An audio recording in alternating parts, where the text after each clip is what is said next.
Hello guys, welcome back to my YouTube channel BioMedEasy. So in today's lecture, we are going to continue the current topic, that is cell cycle and cell division. Okay. So अभी तक अगर हम बच्चों बात करें तो previous classes में हमने डिस्कस किया सेल साइकिल के जो डिफरेंट फेजेस हैं, ठीक है, G1, S, G2 and M phases. So इनमें कौन कौन से चेंजेस होते हैं या कौन कौन से मेनली प्रोसेसेस इन सारे फेजेस में होते हैं, ठीक है. तो ये सारी चीजें हमने प्रीवियस क्लास में डिस्कस किया. हमने ये भी देखा कि किस तरह से पूरे सेल साइकिल के दौरान जो क्रोमोसोम नंबर है और जो डीएनए कंटेंट है that is also known as C value, ठीक है. तो ये किस तरह से अपने को मेंटेन रखते हैं during the events of cell cycle, ठीक है. सो प्रीवियस क्लासेस में हमने इन सारे पॉइंट्स के बारे में डिटेल में डिस्कस किया और आज जो बच्चों हम डिस्कस करने वाले हैं तो ये एक बहुत ही इंपॉर्टेंट टॉपिक रहेगा सेल साइकिल के लिए, ठीक है. और so the topic is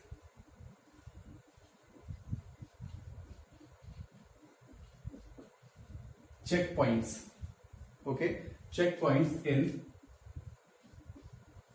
cell cycle.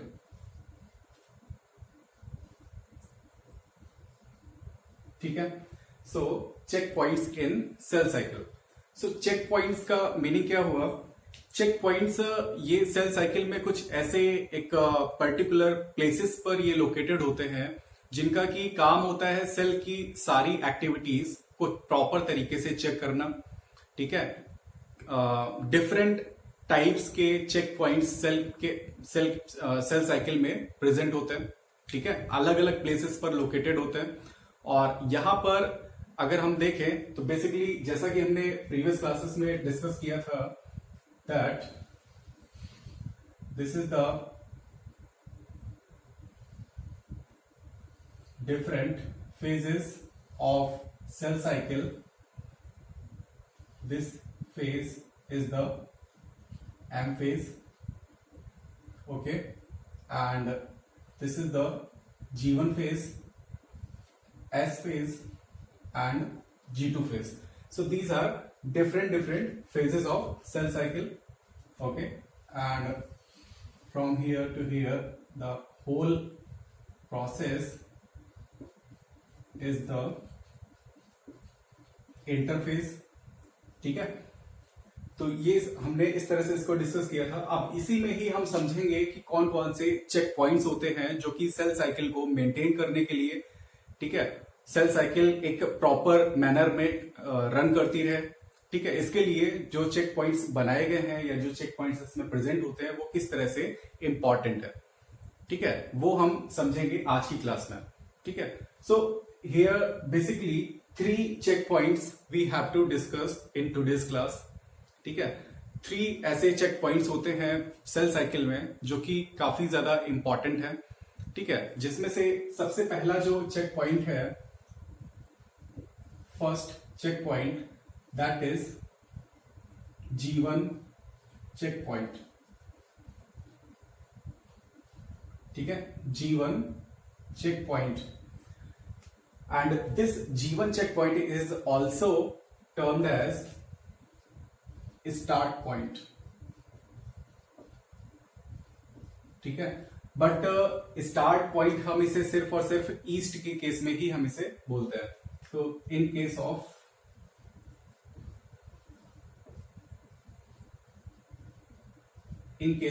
East, ठीक है, ईस्ट के केस में हम इसे क्या बोलेंगे? Checkpoint. तो ये पॉइंट आपको याद रखना है. यहां पर हम स्टार्ट पॉइंट बोलेंगे इसको ईस्ट के केस में, ठीक है.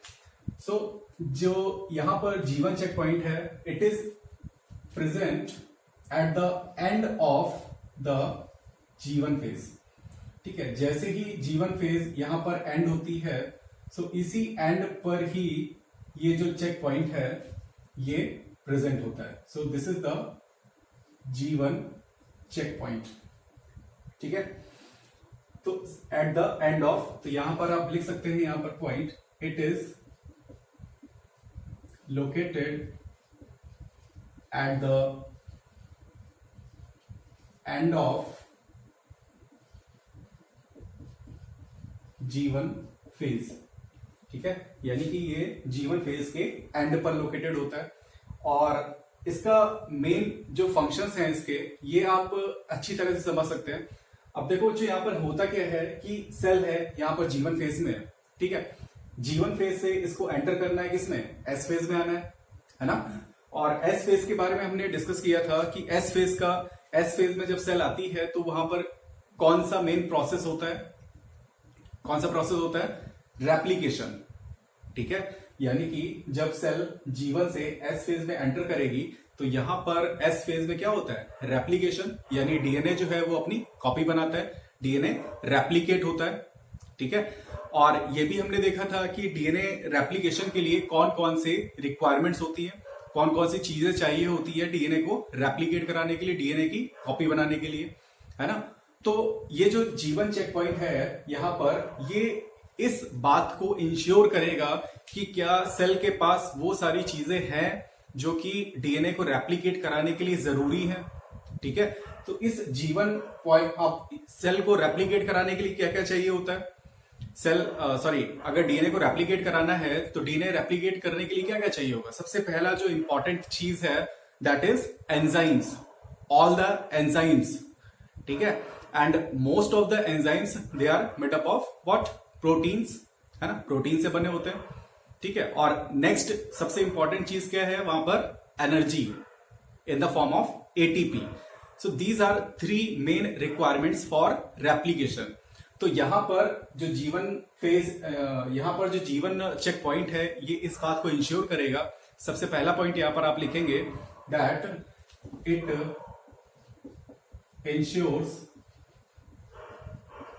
the requirement, it ensures the requirements for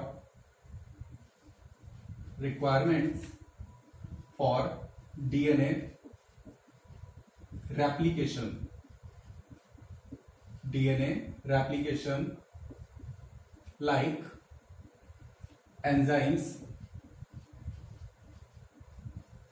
okay, and proteins, ठीक है। एंजाइम्स की रिक्वायरमेंट, प्रोटीन्स की रिक्वायरमेंट, इसके अलावा यहां पर एटीपी यानी कि एनर्जी की रिक्वायरमेंट, ठीक है। तो इन सारी चीजों को ये चेक करेगा, ठीक है। और अगर ये सारी चीजें होंगी तब तो क्या होगा, सेल जो है वो आगे की तरफ क्या करेगी, वो मूव करेगी। समझ में आ रहा है। तो इस तरह से नेक्स्ट, इसके अलावा यहां पर और क्या चाहिए होगा, नेक्स्ट जो पॉइंट है यहां पर सबसे, अब ये तो रिक्वायरमेंट्स हो गई जो कि डीएनए को रेप्लिकेट कराने के लिए, ठीक है, यानी कि डीएनए अपनी कॉपी बनाएगा आगे जाकर के। दूसरा जो एक और इंपॉर्टेंट फंक्शन है यहां पर, ये देखो, अगर डीएनए अगर किसी भी तरह से डैमेज्ड है, ठीक है, सपोज जीवन से जो डीएनए एस फेज में एंटर कर रहा है, सपोज वो डैमेज है, ठीक है, किसी भी तरह से वो डैमेज्ड है डीएनए। तो अगर डीएनए डैमेज्ड होगा तो जब ये डीएनए एस फेज में जाएगा और वहां पर वो रेप्लिकेट करेगा तो क्या होगा, डीएनए जब रेप्लिकेट करेगा तो उसकी जो कॉपी बनेगी वो भी कैसी होगी, डैमेज्ड होगी, ठीक है। और डीएनए से आगे जो प्रोसेसेस होते हैं, फॉर एग्जांपल ट्रांसक्रिप्शन, ट्रांसलेशन, यानी प्रोटीन बनती है, ठीक है। तो जो प्रोटीन बनती है वो भी कैसी होगी, डैमेज्ड प्रोटीन होगी। समझ में आ रहा है। तो यहां पर ये जो चेक पॉइंट लगा हुआ है सेल साइकिल के, जो ये जीवन चेक पॉइंट है, तो इस जीवन चेक पॉइंट का जो सेकंड इंपॉर्टेंट फंक्शन है that is for checking of damaged DNA, ठीक है, whether the DNA is damaged और not. So this is another important function of this जीवन check point, that it checks DNA damaged or not, ठीक है। तो यहां पर एक सबसे इंपॉर्टेंट जो इसका फंक्शन हो गया, डीएनए को, डीएनए डैमेज है या फिर डीएनए जो है वो डैमेज नहीं है, इस बात को चेक करना, ठीक है। नेक्स्ट इसका जो एक और इंपॉर्टेंट फंक्शन है इस जीवन चेक पॉइंट का, तो इसमें देखो यहां पर होता क्या है, यहां पर ये जो है इट एक्टिवेट्स साइक्लिन। ठीक है, ये साइक्लिन को एक्टिवेट करता है। ठीक है, साइक्लिन क्या है? साइक्लिन कुछ प्रोटीन्स होती हैं, स्पेसिफिक प्रोटीन्स होती हैं, और साइक्लिन का एक्टिवेट होना इस बात का इंडिकेशन होता है। ठीक है, साइक्लिन अगर एक्टिवेट हो गई, यानी कि जो प्रोटीन्स है वो एक्टिवेट हो गई, तो इसका मतलब होता है कि सेल जो है वो रेडी है एस फेज में एंटर करने के लिए। समझ में आ रहा है? तो अगर साइक्लिन एक्टिवेट करना, तो इस साइक्लिन को एक्टिवेट करने का जो काम है वो भी कौन करता है? G1 checkpoint. ठीक है, और साइक्लिन के साथ ही साथ यहां पर कुछ CDKs होते हैं। CDK का फुल फॉर्म होता है साइक्लिन डिपेंडेंट काइनेज। ठीक है, साइक्लिन डिपेंडेंट काइनेज।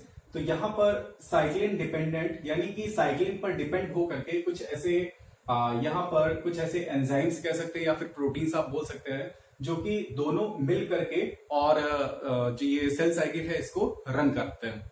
ठीक है, तो साइक्लिन, जैसे साइक्लिन के भी कई सारे टाइप्स होते हैं, cyclin A, D, E, K, इस तरह के बहुत सारे टाइप्स होते हैं। CD के भी जो है ये भी, इसके भी टाइप्स होते हैं, 2, 4, 6 इस तरह से इसके भी टाइप्स होते हैं। सो यहाँ पर एक कॉम्प्लेक्स फॉर्म होता है जिसको हम साइक्लिन CD के कॉम्प्लेक्स के नाम से भी जानते हैं। ठीक है, तो वो एक अलग मैटर है, एक अलग टॉपिक है वो। तो यहां पर इस साइक्लिन को एक्टिवेट करना और इस CDK को एक्टिवेट करना इस बात का इंडिकेशन है कि सेल जो है अब वो रेडी हो चुकी है इस G1 फेज से और S फेज में एंटर करने के लिए। ठीक है, तो G1 चेक पॉइंट क्या है? अब अगर ये सारी चीजें, G1 चेक पॉइंट ने क्या किया? इन सारी चीजों को इंश्योर किया कि DNA जो आगे रेप्लिकेट करने वाला है इस S फेज में, क्या उसके पास रेप्लिकेट करने के लिए सारी चीजें हैं, जो भी रिक्वायरमेंट चाहिए वो सारी रिक्वायरमेंट्स हैं उसके पास। अगर उसके पास में एंजाइम्स है, प्रोटीन्स है, ATP है। ठीक है, इस G1 चेक पॉइंट ने ये भी चेक कर लिया कि DNA कहीं डैमेज तो नहीं है ना? अगर डैमेज DNA होगा तो उससे क्या होगा? प्रोटीन जो बनेगी वो भी डैमेज होगी। ठीक है, या फिर रेप्लिकेशन हो ही नहीं पाएगा। ठीक है, दोनों पॉसिबिलिटीज है। इसके अलावा तीसरा जो है यहाँ पर साइक्लिन को एक्टिवेट करना। ठीक है, साइक्लिन और CDKs को एक्टिवेट करना।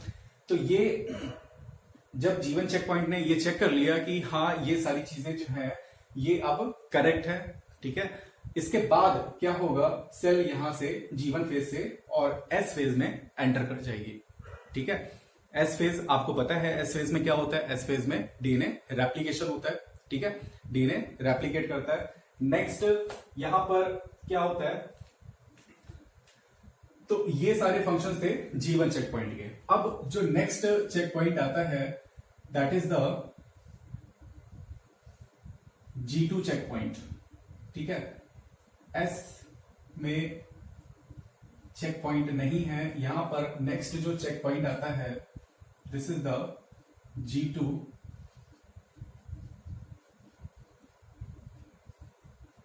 Check point. ठीक है, और इस G2 चेक पॉइंट की अगर हम बात करें, G2 checkpoint, so the function of G2 checkpoint is checking whether the DNA replicated, means is there any mistake in the DNA replication? ठीक है, in the copy of DNA that has been replicated actually। ठीक है, यानी कि क्या हुआ? इसका मतलब कि यहां S फेज में रेप्लिकेशन हुआ, S फेज में तो यहां पर कोई चेक पॉइंट नहीं है ना? तो यहां DNA क्या हुआ? DNA रेप्लिकेट हो गया, यानी DNA ने अपने जैसी एक कॉपी बना ली।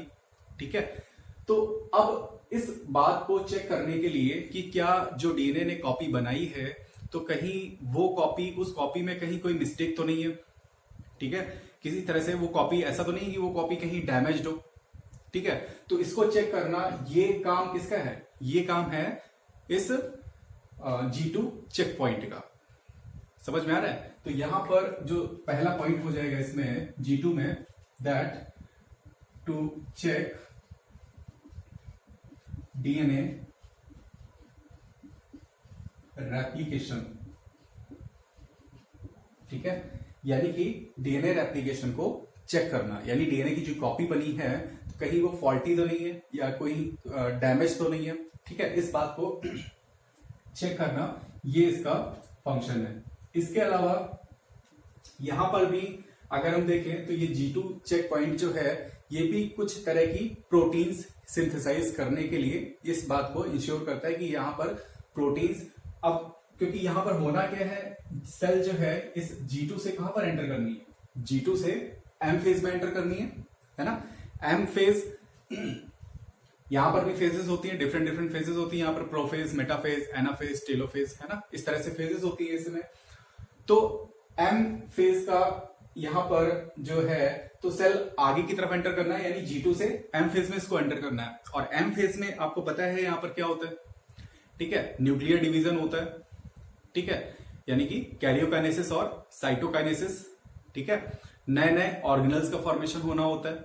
ठीक है, तो इन ऑर्गेनल्स के फॉर्मेशन के लिए प्रोटीन्स चाहिए होगी, कुछ स्पेसिफिक टाइप की प्रोटीन चाहिए होगी। ये बताया था आपको प्रीवियस क्लासेस में, हमने ये सारी चीजें डिस्कस की हुई हैं। तो अब यहां पर वो सारी प्रोटीन्स इस सेल के पास है या नहीं। ठीक है, यहां पर जो सेल है तो इस सेल के पास वो सारी प्रोटीन्स प्रेजेंट है जो कि एम फेज में जरूरी है। ठीक है, और उसमें सबसे जो इंपॉर्टेंट जो प्रोटीन है वो कौन सी है, ट्यूबुलिन प्रोटीन, बताया था आपको, है ना, ट्यूबुलिन प्रोटीन। तो यहां पर इसको चेक करना, to check the presence of proteins for the formation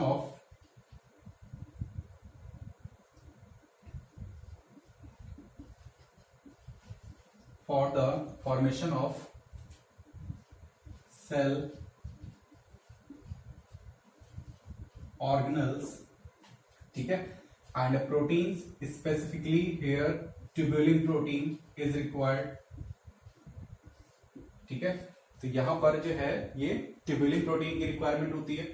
इसके अलावा कुछ एंजाइम्स या फिर एनर्जी की भी रिक्वायरमेंट होती है। ठीक है, सो एटीपी रिक्वायरमेंट, ये भी चेक करना इस G2 चेक पॉइंट का ही काम है। ठीक है, तो इसमें इस तरह से क्या हुआ, यहां पर जो G2 चेक पॉइंट है इसका काम क्या है, डीएनए रेप्लिकेशन हुआ, प्रॉपर तरीके से रेप्लिकेशन हुआ या नहीं हुआ। ठीक है, दूसरा इसका काम क्या है, यहां पर प्रोटीन्स जो कि चाहिए होंगी आगे एस फेज के लिए, सॉरी एम फेज में एंटर करने के लिए जो कि प्रोटीन चाहिए होंगी, और स्पेसिफिकली यहां पर ट्यूबुलिन प्रोटीन्स की रिक्वायरमेंट होती है, तो ट्यूबुलिन प्रोटीन बनना। इसके अलावा कुछ अदर प्रोटीन्स भी लाइक प्लाज्मा प्रोटीन्स, ठीक है, वो भी यहाँ पर रिक्वायर्ड होती है, तो प्लाज्मा प्रोटीन्स, ट्यूबुलिन प्रोटीन, तो ये सारी प्रोटीन्स हैं यहाँ पर या नहीं है। ठीक है, कुछ एंजाइम्स की भी रिक्वायरमेंट होती है, तो वो एंजाइम्स यहाँ पर हैं या नहीं है। और इसके अलावा एनर्जी की रिक्वायरमेंट होती है ना, एटीपी की रिक्वायरमेंट होती है, तो वो एटीपी सेल के पास में है या नहीं है। ठीक है, तो ये सारी चीजें चेक करना, ये किसका काम है, ये काम है इस G2 चेक पॉइंट का। ठीक है, तो ये हो गए दो चेक पॉइंट, एक तो हो गया G1 चेक पॉइंट और दूसरा हो गया यहां पर G2 चेक पॉइंट। एक हो गया G1 और G2। अब नेक्स्ट यहां पर क्या है, यहां पर एक तो फेज आती है जिसको कि हम बोलते हैं प्रोफेज।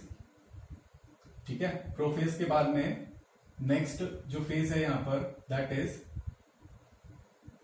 मेटाफेज। ठीक है, मेटाफेज के बाद में एनाफेज, एनाफेज के बाद टेलोफेज, है ना। इस तरह से ये डिफरेंट डिफरेंट फेजेस आती हैं, और ये क्या है, कैरियोकाइनेसिस, यानी कि यहां पर न्यूक्लियर डिवीजन होता है। अब इस एम फेज में जब सेल पहुंचेगी मेटाफेज में, ठीक है, यहां पर जब सेल मेटाफेज में पहुंचेगी तो इस मेटाफेज के एंड पर ही एक चेक पॉइंट और लगा होता है। ठीक है, जिसको कि हम बोलते हैं एम चेक पॉइंट। ठीक है, इसे हम एम चेक पॉइंट भी बोल सकते हैं, एम चेक पॉइंट। ठीक है, या फिर इसको हम एक नाम से और भी जानते हैं, इसको मैं यहां पर लिख रहा हूं, आप यहां पर देखेंगे इसे। So M check point,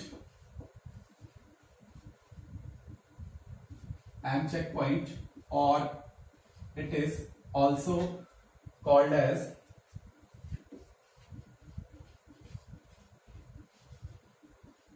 spindle fiber checkpoint. ठीक है, इसे या तो हम एम चेक पॉइंट बोलेंगे क्योंकि ये मेटाफेज के एंड पर ही लोकेटेड होता है, इसलिए इसको हम एम फेज बोलते हैं, या फिर हम इसके स्पिंडल फाइबर चेक पॉइंट भी हम इसे बोल सकते हैं। ठीक है, so this is also very much important checkpoint. ठीक है, इसकी इंपॉर्टेंस, सबसे ज्यादा इंपॉर्टेंस होती है इसकी, क्योंकि सेल एक्चुअल जो डिवीजन है सेल का वो इसी फेज में होना होता है। ठीक है, क्रोमोसोमल सेपरेशन और इस तरह का जो भी चेंजेस हैं वो सारे इसी फेज में होने होते हैं। तो इसलिए ये जो थर्ड चेक पॉइंट है इसकी इंपॉर्टेंस सेल साइकिल में काफी ज्यादा है। ठीक है, तो अब यहां पर इसका सबसे जो इंपॉर्टेंट जो फंक्शन है वो क्या है, जैसा कि यहां पर लिखा हुआ है स्पिंडल फाइबर चेक पॉइंट। ठीक है, स्पिंडल फाइबर चेक पॉइंट का मतलब क्या हुआ, यानी कि स्पिंडल फाइबर यहां पर क्रोमोसोम, इसको हम इस तरह से समझते हैं, suppose this is the structure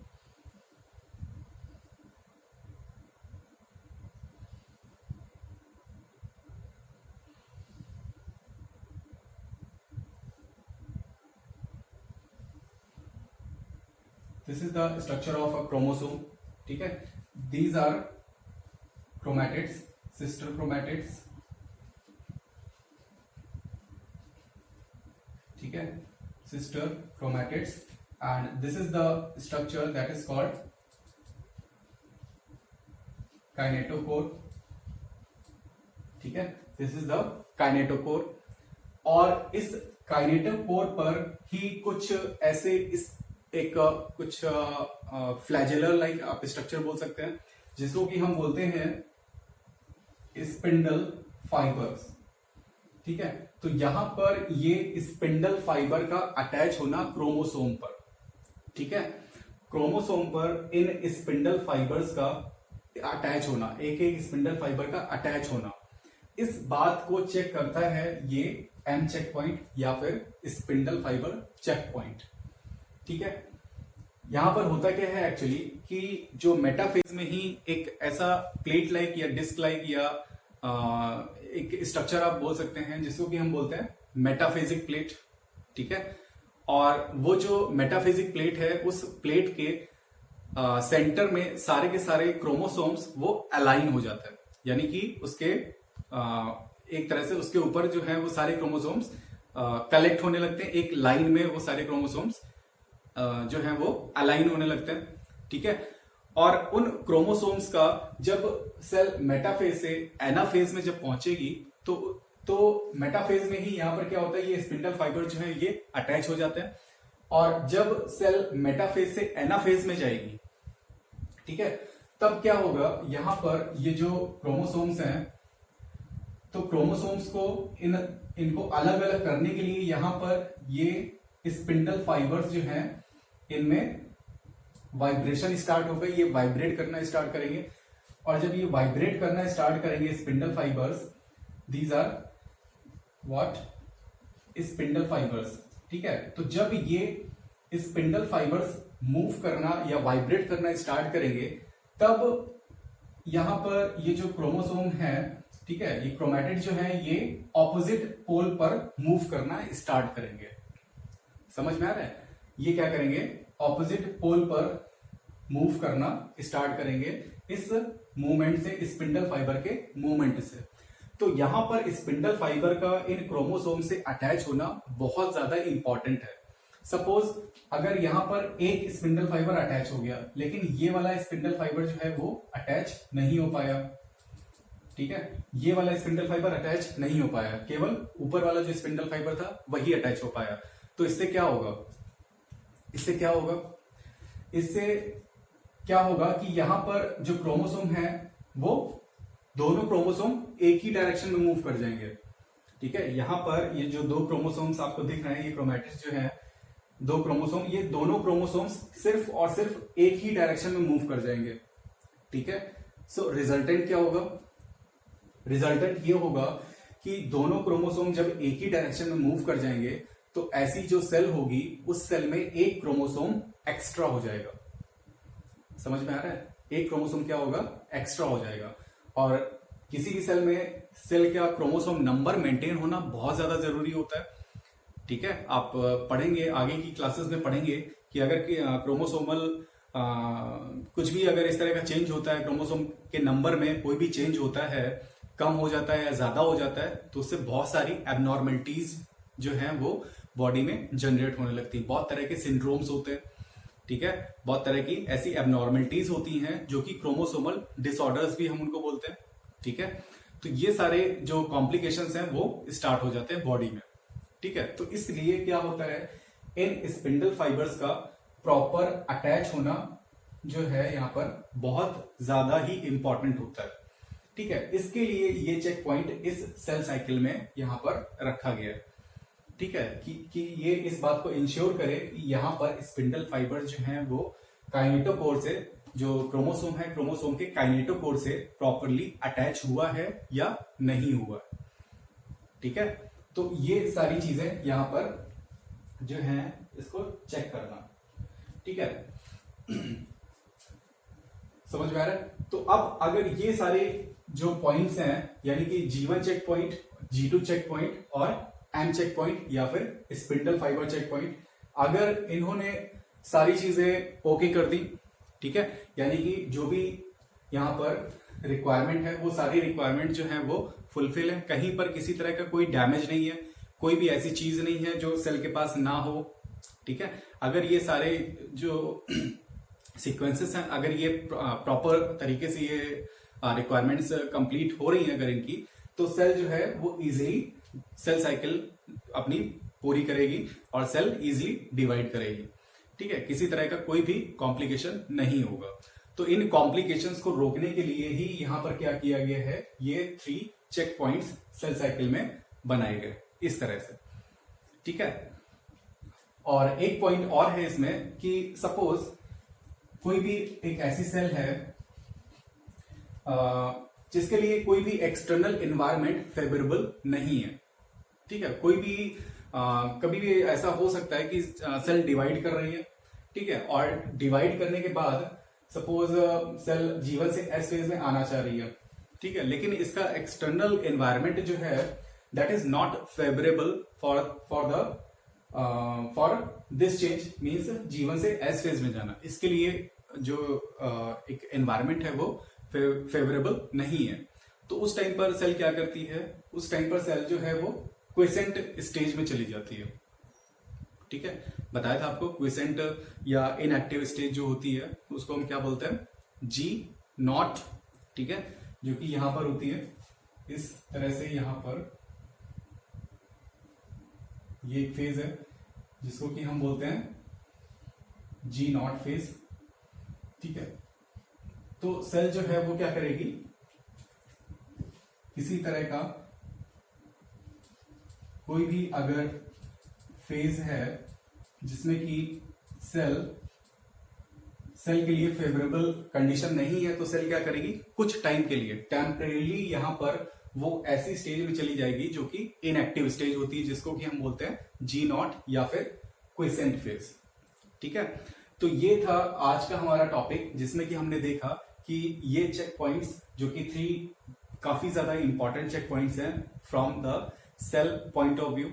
ठीक है, सेल के पॉइंट ऑफ व्यू से, सेल के डिवीजन के पॉइंट ऑफ व्यू से ये जो 3 चेक पॉइंट्स हैं, these are having very much importance. ठीक है, और इसके बाद अब जो हमारा जो नेक्स्ट लेक्चर होगा उसमें हम स्टार्ट करेंगे सेल डिवीजन। ठीक है, जिसमें कि सबसे पहले हम बात करेंगे माइटोसिस की। ठीक है, और जब माइटोसिस हमारा कंप्लीट होगा, माइटोसिस में भी कई सारे फेजेस हैं, उन सारे फेजेस को हम डिटेल व्यू में हम उसको डिस्कस करेंगे सारी चीजों को। ठीक है, और नेक्स्ट फिर हम देखेंगे मियोसिस। ठीक है। तो ये सारे जो होंगे हमारे जो लेक्चर हैं आगे के, उसमें हम ये सारी चीजें जो है वो डिस्कस करेंगे। ठीक है। और आज का जो ये लेक्चर था या इससे प्रीवियस जो भी लेक्चर्स हुए हैं उनमें अगर किसी भी तरह का कहीं पर भी किसी भी लाइन में, किसी भी सेंटेंस में, किसी भी कॉन्सेप्ट में कोई भी डाउट आता है अगर आपको, तो आप जरूर से कमेंट करें। ठीक है। और कमेंट करके आपका जो भी क्वेश्चन है, जो भी क्वेरी है, आप वहां जो आपका जो क्वेश्चन है वो जरूर से वहां पर पुटअप करें। ठीक है। और क्वेश्चन देखिए आपके क्वेश्चंस तभी आएंगे जब आप चीजों को पढ़ेंगे, समझेंगे। ठीक है। क्वेश्चन जो होते हैं या डाउट्स जो होते हैं वो उन्हीं बच्चों के आते हैं जो वाकई में टॉपिक को पढ़ रहे हैं। ठीक है। तो इस तरह से अगर आप सच में अगर सीरियसली अगर इन सारी चीजों को पढ़ रहे हैं तो डेफिनेटली आपके डाउट्स आएंगे। ठीक है। और वो डाउट्स आप मुझसे किसी भी टाइम कमेंट करके पूछ सकते हैं। ठीक है। किसी भी पॉइंट में, किसी भी टॉपिक में अगर कोई भी डाउट है तो आप इमीडिएटली मुझे कमेंट करके और आपका जो क्वेश्चन है वहां पर वो पुटअप कर सकते हैं। ठीक है। और लास्ट में सिर्फ इतना ही कि अगर आपको वीडियो अच्छा लगा हो तो आप उसे लाइक जरूर कर दें। ठीक है। और ज्यादा से ज्यादा शेयर करें। ठीक है। और लास्ट में सबसे ज्यादा जो मोस्ट इंपॉर्टेंट जो है, अगर आपने चैनल को सब्सक्राइब नहीं किया है तो वो भी आप सब्सक्राइब कर लें। Okay, thank you.